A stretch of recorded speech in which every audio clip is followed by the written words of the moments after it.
And I was a librarian with Lindbergh for 9.5 years, and then with Melville for another 9.5 years, and before that at Hazelwood Central. I became an education advocate because truly this election is very important. Public education is under attack, and your vote does count. Your vote counts every time, but it's especially important during this election.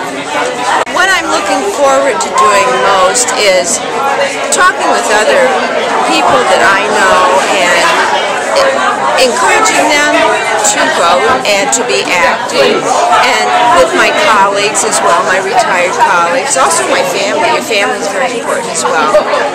And to do the things with candidates that I support, like donating, working in their campaign headquarters, whatever it takes to get them elected, because I am concerned about what can happen in terms of our retirement, education in general. It's just very important.